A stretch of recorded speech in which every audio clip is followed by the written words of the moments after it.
This week's episode has been sponsored by Oh My Bod, shifting the evolution of pleasure. Hello, and welcome to Sex Advice for Seniors. There are so many great emotions out there, aren't there? There's love, and there's sadness, and there's fear, and all of those wonderful emotions. But I think the one that I suspect most people find the most difficult is jealousy, because it feels uncomfortable, and very few people enjoy experiencing it. So I'm really, really keen to talk to the person I've got with me today, Joli Hamilton, who has dedicated her life to understanding and really getting to know what's behind the jealousy that we often experience, especially when it comes to relationships. So welcome, Joli. So glad to have you with us all the way from Western Mass. Thank you so much for having me. It's a total pleasure. I love to talk to another jealousy fan. I don't know. I mean, you're right. Most people aren't a fan, but I do find it to be a very powerful emotion. And what is it about it that really got you started? Was it something that you experienced yourself and then thought, I got to get to the bottom of this because it's really pissing me off? Jealousy demanded my attention. I didn't have any option. I had opened up my relationship, and when I opened up my relationship, the experience that I had, of course, included jealousy. That's such a common, of course, the path in front of me unfolds and jealousy's there. But the trouble that happened was I tried to avoid it. I tried to avoid it by saying, we just won't be jealous. We won't be, we'll focus on other things. And whatever you shove into the shadow, of course, comes back threefold. And so I wound up with this immense amount of jealousy in my life. And it wasn't just mine. It was the jealousy of each of my partners. And we were all sort of swirling in it, but we weren't able to talk about it. And when we'd talk about it in non-monogamous circles, we were told, oh, you just have to evolve past it. You just have to transcend your jealousy, which is bullshit. That's not, it's jealousy. I wound up going to school for 12 years to study this.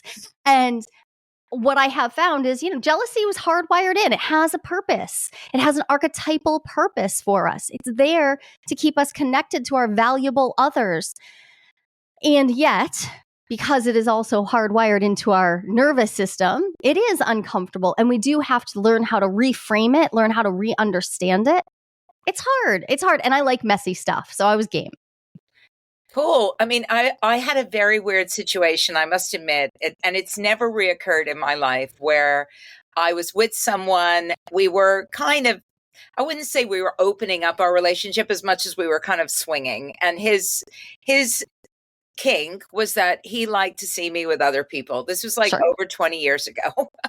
And I was really happy to go along with that, because I'm not great with monogamy, and I enjoy a bit of variety. So I was game for that situation. But then there was one circumstance, and I'll never forget it, because it changed the nature of that relationship forever, where he brought somebody back. We were having some fun. He was off in another room, and he heard me laugh with this other person. And he always thought of himself as the funny one. He was the one who was the kind of funny guy, the charming, funny guy. And when he was confronted with another charming, funny guy who was 20 years younger than him, frankly, he just lost it. He absolutely lost it. And he said, I didn't like that. And then I said to him, well, I mean, you brought this situation into our relationship. I mean, and we can move it out again just as easily, just lock down what we've got. And he said, he said, but there's something about the jealousy I quite like. Yeah. So there's the thing. In my research, what I found is 30% of my participants do enjoy the arousal factor of jealousy. And of course, we can see that. Look at our porn categories. We know that jealousy is an arousing event for many of us. Not for everyone. Some people are like, oh, hell no, that actually shuts down my sex libido. That's just not, I can't do it. But for 30% of my participants described how it's arousing, it's evocative, and simultaneously it can also be uncomfortable, right? I can love and hate something. I can be caught in, I think of it, jealousy is a lot like bittersweet. Like, oh, I know I care about this person. I want to pull them in, and also I'm terrified of losing them, and I don't like the way this feels. Yeah. Humans like complexity. Yeah. Until we don't, until we just want it to stop. And that's where it gets tricky.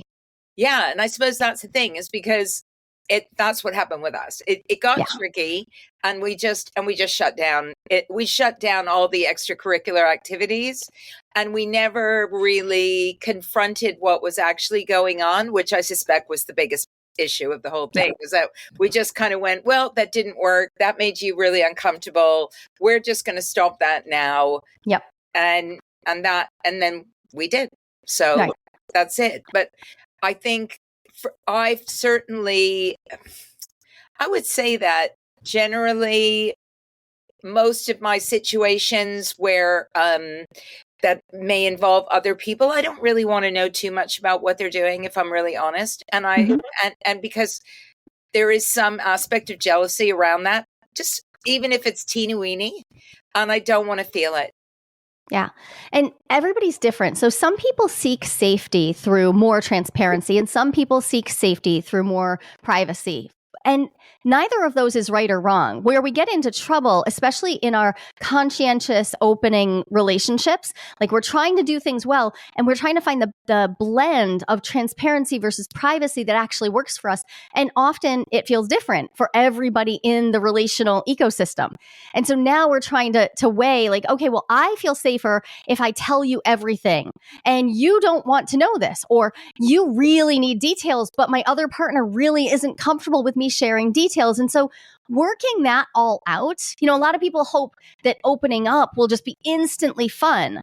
It's not just jealousy that's going to come home and say, hi, you need to deal with me. It's also, what are you not clear about? What do you not even know about yourself, let alone your partners? It's going to reveal a whole bunch of things that monogamy let you kind of just ignore, let you just like, we'll just bracket that out, and that won't exist here. And now all of a sudden it's here. It's not bad, but it does require a level of commitment to looking into those dark, shadowy corners. Yeah. And also what I notice about my poly friends who are really committed to the poly lifestyle is the level of communication involved in negotiating all these different relationships, the complexity of dealing with how one person deals with an aspect of the relationship like jealousy, and another one wants something totally different. Right. You've just pointed out, right? Somebody says, I want to know everything. The other person says, I don't want to know anything. Somebody else may say, well, on a need to know basis. Right. Right. And so what do we do when we're in that position? And I find people often try to make relationship rules that will just help us skip all of that, which isn't actually practical once we start having real relationships. Not just, hey, we're going to get together with a couple and have a swap and then we'll really never see each other. But when we start to get into relationships where this is ongoing and we're navigating multiple competing needs and wants and differences of opinion, we have to learn how to make nuanced agreements. We have to learn how to not just communicate, but to communicate about our communication. We have to do the meta communication. How do we talk with each other? How do we share information? And for some people, they open up and they're like, this is how I always wanted my relationships to be. I wanted them to be about all the deep conversations. I was always frustrated with the surface level or the mundane. And for other people, they're like, ooh, this is not, I thought it was just going to be about getting laid more. I thought it was just going to be that and done. It is more complicated, especially if you want more than just, let's go to a sex club once or twice. No, absolutely. And that's why I tell people I'm not poly. Yeah. Which people like poly to me implies all of this stuff of negotiation and having to work all of this stuff out. And I know that part of what you do, a significant part of what you do, is helping people to move relationships that were monogamous into potentially poly or just opening up relationships. Yeah. How did that all come? Was that all part of the same part and parcel of this situation that you were in? Yeah. I mean, 16 years ago, I had been with one partner for 17 years. I had been unhappy, with my sex life, but faithful and doing the thing and like doing monogamy. I was performing monogamy well. And then when I found out about non-monogamy, about polyamory, I embarked on quite the adventure, and I made a lot of mistakes, and I didn't know who to turn to. We didn't have, the all the books behind me. We didn't have all the podcasts. I have a podcast myself now, specifically talking about non-monogamy, because I wanted to be a person in the world who people could turn to, because I threw my life in the wood chipper, and that, like, as much as I am happy with the very long-term results of that, in the short term, there was so much mistake that could have been avoided if we had had mentors to go to, if we'd had elders to turn to. And we didn't. In 2009, we just didn't know where to turn. No. It's not an easy process to go from a default setting to a very conscious, like, let's design this setting in your relationships, no matter what that looks like. There's a lot of different ways you can do it. Yeah, completely. But it's leaving the default, the set it and forget it kind of relationship, leaving that behind. That was hard. Yeah, completely. I mean, I'm interviewed constantly about the fact that I have, what I call a situationship. And people find at my age, I'm 64, they find that extraordinary, right? And I'm just like, but like you, I made a whole bunch of mistakes. I learned what I didn't like, what just didn't work for me. And domesticity just doesn't work for me. It just never has. I mean, I've never been happy in that. And when I've reflected upon the times I've been happy and the times I haven't, I recognize me and domesticity don't go along together. So I had to go out and figure this out, right? But as you say, even now, I think there are very few people out there who are capable enough and experienced enough to actually guide people into non-monogamy in a way that actually works and is healthy, because it's not easy. Well, yeah, I mean, so we leave behind our default settings, and that feels like something that many of my clients, they come in thinking, okay, well, I know I don't want to just be doing the script anymore, but the thing that a lot of us feel compelled to do is find the other script. Okay, I'll get out of one box and into the next one, when really we have to learn how to color outside the lines. We have to learn to craft our own life. And that takes time. We're talking about paradigm shifting at that point. Yeah. And starting, I look at non-monogamy as an individuation experience. It is a time when you are coming to know yourself. Some of my clients go through a whole lot of work knowing themselves through an opening process and realize, oh, it was never about the non-monogamy. It was about me not wanting to be in that default setting, me not wanting to go along with the mainstream script. But it wasn't about non-monogamy. It was actually about me getting to know me. And a lot of my clients also, there's a lot of destruction that happens when you first open up if you don't know what you don't know, right? If you don't have anyone to ask, where are the speed bumps? Where should I look? There's no guardrails, right? You drive off the road and now you are freewheeling. Like, okay, so what's going to happen? And it's not, if you're in an established relationship, times two. Now 2 people have left Main Street and they are just going places. And along the way, we're going to discover things that we thought were 100%. We thought, this is exactly who my partner is. This is exactly who I am.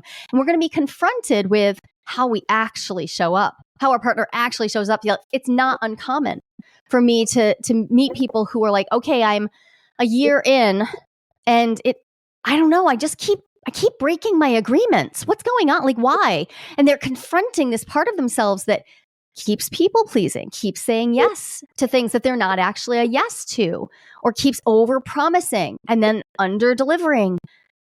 Those parts of you are begging to be known. And the format you've given them to come to consciousness is non-monogamy. But we could have also seen this happen in other formats. It is kind of a sexy one, though. These days, people are hearing about non-monogamy and thinking, let's give it a try. So I don't fault anyone for just taking the leap and saying, yeah, we're good communicators. Let's do this. Yeah. But there's actually a lot more to it than just communication. If it were just communication, you could just pick up a script or pick up a book and learn it. but it's way more about getting to know yourself. And that's work that takes time. Yeah, absolutely. And I think as well that it can be very gendered, a lot of gendered expectations for sure. And also just in terms of if one partner is, more attractive or has more access to other people and the other person doesn't. And so, that's what I've heard lots of is somebody said, well, we opened up and I thought, great, like you said, I'm going to get laid a lot, but she's getting laid a lot. And I'm not, and if it's a heterosexual relationship, the man's going, I'm not getting laid at all. Right. And it's actually really difficult because she's going out and having all the fun and he's going, where's my fun? And then I did actually go on a date with somebody a while back who was in this circumstance. And I was the first date that he'd gone on, right? And he was all excited and he was telling me all about this relationship he was in, which was deeply unsexy, frankly. And at the end of it, she started ringing him because suddenly I could tell this negotiated relationship that they had, it hadn't been really fully tested. Yeah. She'd gone and done her stuff. He'd never been given the opportunity. And then when he was given the opportunity, oops, she wasn't so happy about that, And there's the thing about jealousy. So many people don't actually know in a like deeply embodied sense what jealousy will feel like when it enters a currently or formerly very predictable partnership, right? Predictable perhaps because there were those guardrails, the one rule to rule them all of monogamy, or because there just was no access, right? Which is not uncommon for one partner for lots of different reasons, but yeah, guys do tend to have a harder time getting out there the first time. And their dating experience is different now that we are dating online. Like, it's just different. Confronting one's own jealousy is a boon to your psychological development, but it feels like crap. It does not feel good to confront that and then find out, oh, I have been asking my partner to hold this and to just be okay. And I've just been telling them about compersion. And I've just been saying, like, we can just evolve past this and feel compersion. We can feel joy for each other's joy. And it's just more love and more love and more love. And then we feel it ourselves and we're like, oh my God, I'm dying. And it does feel like death because jealousy is hardwired in for an infant to stay connected to their primary care provider. Like their mother, their father, their tribe. And without that, you literally die as an infant. Yeah. And so what's triggered in you is that sensation, but now you have adult responsibilities and privileges. And in the meantime, in the intervening 55 years, no one's talked to you about jealousy because monogamy is supposed to protect you from jealousy. It doesn't. I've done studies on jealousy and monogamy as well. Monogamy is not protecting anyone from jealousy, but it's supposed to. So we don't get any lessons. We don't get to talk about this openly. And so it really blindsides us. It comes out of nowhere and we're confronted with pain, which feels like an emergency. So yeah, often, we're ringing up our partner saying, come home now. This is like, I'm dying. I'm having a panic attack. You have to come home right now. I've been on those dates myself. Yeah. Not fun. Not fun. No, it wasn't very fun. And they don't know what they don't know. Like it's from a genuine place of like, I really thought it would be okay. Or it's just this time. And here's the special circumstance that it's going to happen to most of us. There are some people who have a really high tolerance for experiencing jealousy. Yeah. They are the exceptions that prove the rule, right? And just because they have a high tolerance for jealousy doesn't mean they're not feeling it. My own anchor partner and husband, extraordinarily high tolerance for jealousy. He never reacts to it in any sort of unrelational, anti-relational way, ever. 16 years, never. But as he learned what jealousy was, he's able to identify it in his body. He can feel it. But the way he processes it allows him to slow way down. And this is one of the first things I teach people when you're working with your jealousy. Slow down. Jealousy tells you it's an emergency. You're going to die. You're going to your life's going to fall apart. Everything's going to end. Slow down. We need to tend to your body first and then walk carefully through a set of steps that allow us to get to know what is the wisdom of this jealousy.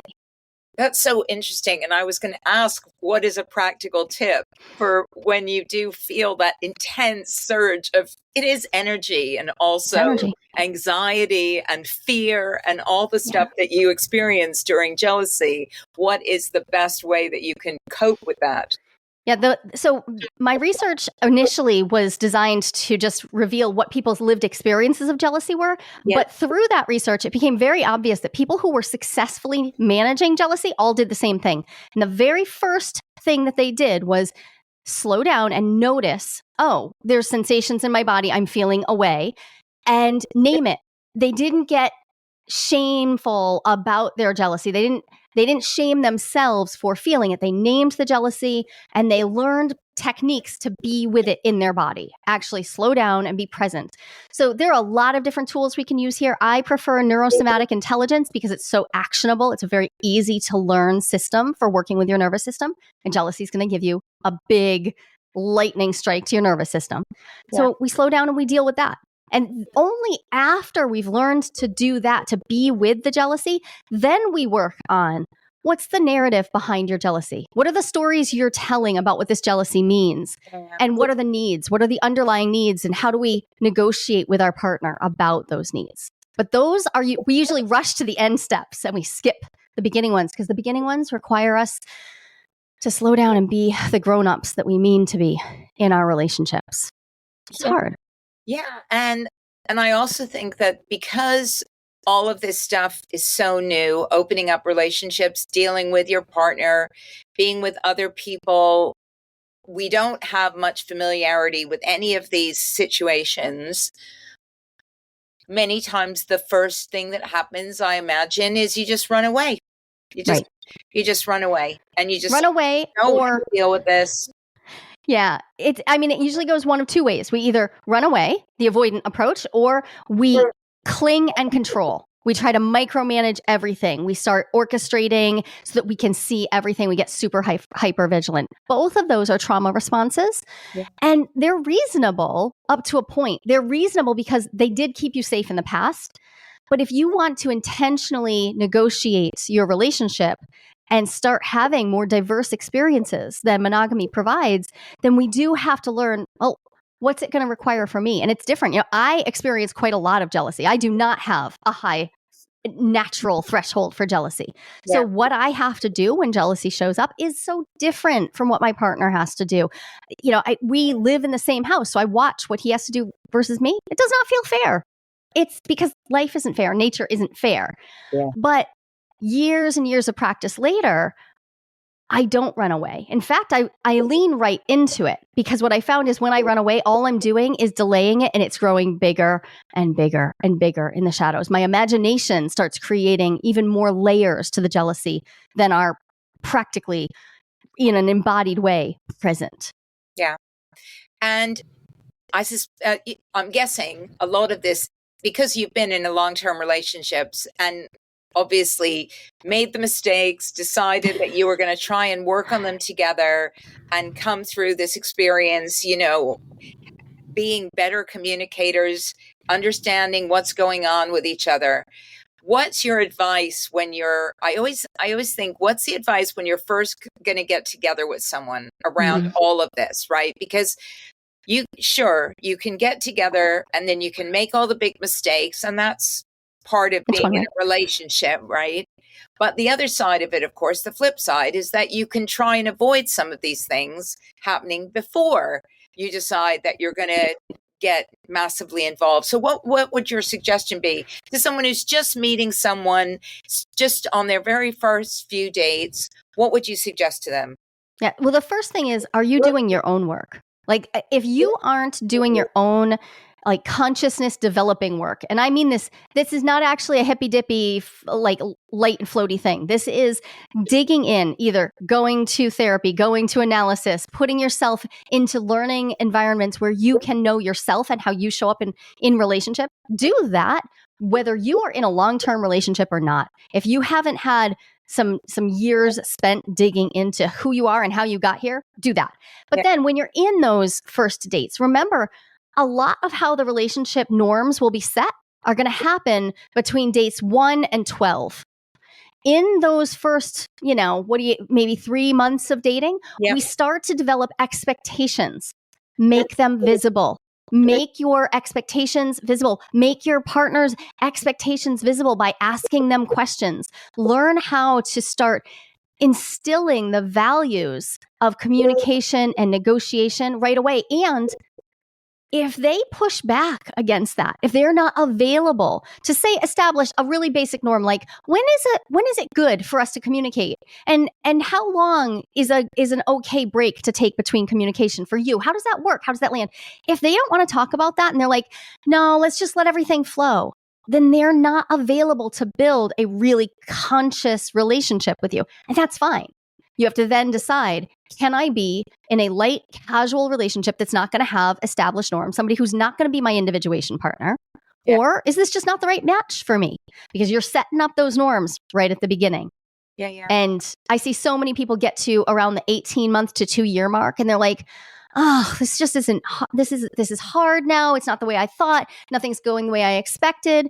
Because it was an imagined relationship. You were having a relationship with who you imagined this person could be, but you didn't actually help them know what your needs and wants are. And maybe you don't even know what your needs and wants are. So if you don't know that, we got to start back there. We got to go back and start at square one and learn those so that we can communicate about them. Yeah. And I think, we haven't really talked too much about the sex part of all of this, but how does sex play into all of this, into jealousy? It's so interesting. Most people have an opinion about how important sexual fidelity is, or how sexual jealousy shows up for them. But a huge number of my clients report very strong emotional responses, like your boyfriend at the time, he's like, oh no, you laughed in the other room with someone and that set me off. We often don't know what's going to set us off, but we can imagine how sex will. We can, we cast ourselves into that, and it has an emotion attached to it. How sex fits in? Well, that has a lot to do with how you make meaning out of sex. For some people, the sexual piece is really just about, can we establish safety? Can we establish sexual health safety? Can I establish trust so that my partner and my partner's partners, so that we can all be on the same page and actually protect each other through great communication? But what we miss is often we won't know until we're in it how we feel. And so many times I have a client who'll say, yeah, everything was going fine. My husband had, he had 3 girlfriends over different periods of time over the last few years. But now he has this one. And this one is freaking me the hell out. When sex enters the picture, it's not just about sex. It's also about the specificity of the individual and the connection that we imagine developing, and the threat response that we're having in reaction to that, which is largely happening on an unconscious level. So the answer is not simple. The answer is, I don't know until we get into the specifics of your relationships. Yeah. And when people feel threatened, when they think somebody's come along who's better than them, who does something that they don't like doing and does it better, or just enjoys it more, often that can feel incredibly threatening. And, that for me is one of the aspects of being in open relationships that I find very challenging. Because I know I'm not actually a deeply jealous person, so I don't experience deep jealousy, but I do experience it, and I don't like it very much. So, well, and what you're describing there is really envy. And envy and jealousy often show up at the same time. So in a moment when I am comparing myself to this person who, they are the person who could theoretically interrupt my relationship, what I'm feeling is a comparison between myself and them. Now I'm actually caught in an envy spiral. And envy is just, it's not one of the 7 deadly sins for nothing, right? It earned its reputation because it is also a highly intense emotion. And envy, from a Jungian perspective, envy is a wound to the self. So that is incredibly profound, versus jealousy, which is a wound to the relationship. These are two different experiences, but then they show up at the same time. Or for some people like yourself, one of them is louder than the other.